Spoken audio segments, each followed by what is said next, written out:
Here's the big challenge of life. You can have more than you've got because you can become more than you are.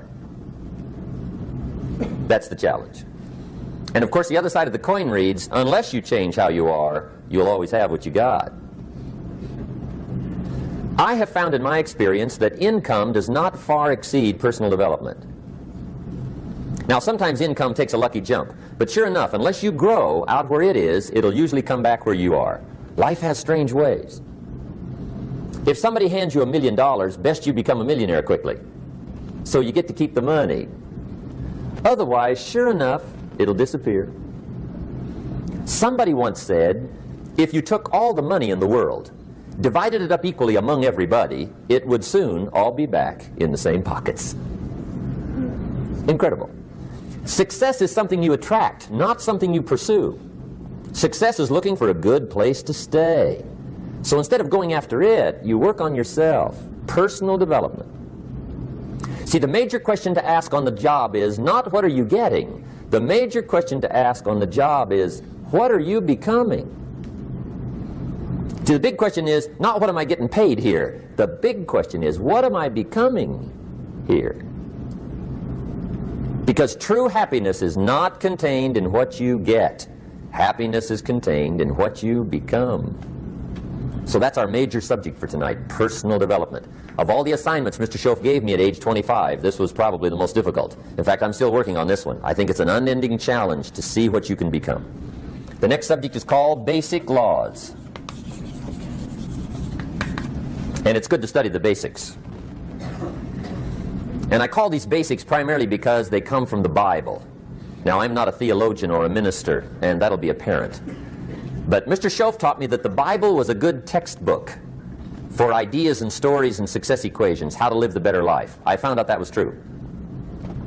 He also taught me that the Bible is as practical as it is spiritual, and I found out that's true. If you look at your bank account and your income and you're not happy, there's several places in the Bible to check to see what the heck's wrong so you can make the changes. And we're going to cover some of those tonight, called basics. Okay.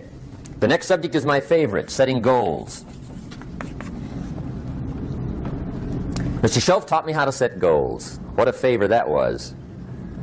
One morning at breakfast, shortly after I met him, he said, Jim, let me see your current list of goals, and let's go over them and talk about them. He said, maybe that's the best way I can help you get a better direction started. And I said, I don't have a list. He said, well, is it out in the car or home somewhere? I said, no, sir. I don't have a list anywhere. He said, well, young man, that's where we got to start. He said, I can tell you right now, if you don't have a list of your goals with you, he said, I can guess your bank balance within a few $100s.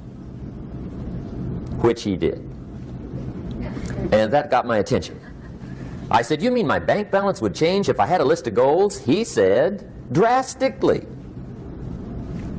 That day I became a willing student how to set goals. And sure enough, learning how to set goals changed my life. And I often wondered why no one had ever taught me how to set goals up until age 25. I went to high school, but if they offered it, I missed it. I went to college for a year, never heard it. I worked for Sears. Really. And to my knowledge, Sears never taught it. Right? How to set goals. So here I am, age 25, married, my family's starting, I've been to college, I'm working, and I still don't know how to set goals. But fortunately, when I was 25, I met the man who taught me how, and it revolutionized my whole life. Economically, socially, personally, it's incredible. So I want to share with you tonight what Mr. Schoaf shared with me, how to set goals. It can be a life changer. Okay. The next subject is the negative part of the seminar. Life is part negative, so we got to talk about the negative. And this subject is called diseases of attitude. Diseases of attitude. There's a lot of things that can wreck your chances to do well. We live in a rather dangerous world, so you got to be not only wise, you got to be careful. Now, attitude diseases are just as bad as physical diseases, right? High blood pressure, heart trouble. I mean, a lot of things lace your chances to do well. So you've got to be careful. And attitude diseases are deadly. I mean, they'll destroy all the good things you start. Okay? So we'll go through those attitude diseases, how to spot them, how to look for them, what they are, and the cure. And I'm a pro on these because I've had them all, so I can give you excellent advice on these.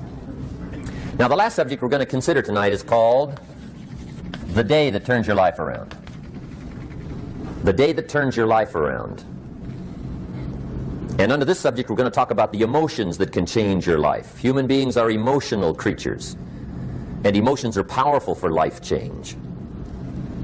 Now, of course, emotions are so powerful they can go either way on you. Emotions can either build or destroy. So you really have to employ emotions properly. We call civilization the intelligent management of human emotions. If you can intelligently apply your emotions in the right direction, no telling what can happen. Could turn your life around one day would be sufficient. So we'll talk about those. Okay. Now that's a lot to cover in one evening, but we'll keep at it here and see if we can't get it all done. I'd like to have you now jot down the theme of the seminar. Every seminar should have a theme, I guess. We've got one. It's on some of our literature if you happen to notice it, but if you didn't, for your notes, here it is. The theme of the seminar goes like this: the major key to your better future is you. That's the theme of our seminar tonight. The major key to your better future is you. And I'd like to have you underline two words just to give it some added punch. Underline the word major and the word you, so that it reads, the major key to your better future is you. Now, my first suggestion is transfer this to a card or something where you can put it up, where you can see it every day.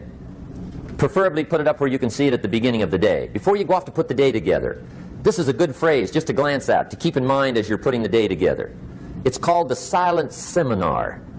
If you'll just let this talk to you during the day, I found it to be tremendously helpful. The major key to your better future is you. For a big share of my life now, I didn't have this one quite figured out. Among a lot of things I didn't have quite figured out. Many things used to puzzle me back in those early days. I used to wonder why two people could work for the same company, one make twice as much money. Now, see, that used to puzzle me. And maybe they were the same age, graduated from the same school, live in the same community, work for the same company, with the same products and the same services. They've got the same traffic, the same problems, and one makes $1,000 a month, the other one makes $2,000 a month. Now, that was my puzzling question. Why would this long list be the same and the money twice as much?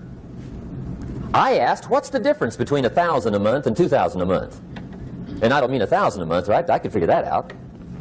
But what makes the difference? Why would one person do twice as well, 3 times as well?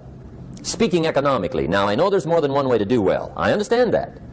But in this little narrow area called compensation, what's the difference? Well, back then, with my faulty thinking, I'm trying to reason it out. I thought, well, maybe time makes some of the difference, right? Some people do better because they have more time. I used to say, Harold ought to be able to do well. He's got a lot of time.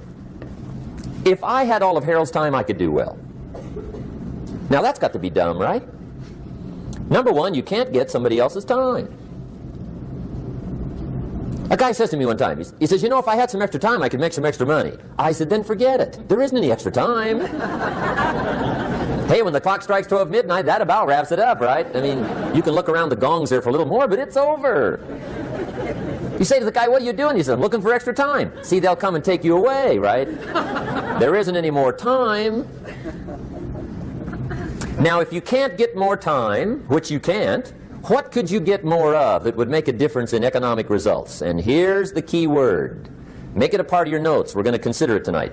The word is value. And I have a little phrase for your notes. Value makes the difference in results. Value makes the difference. You can't get more time, but you can create more value.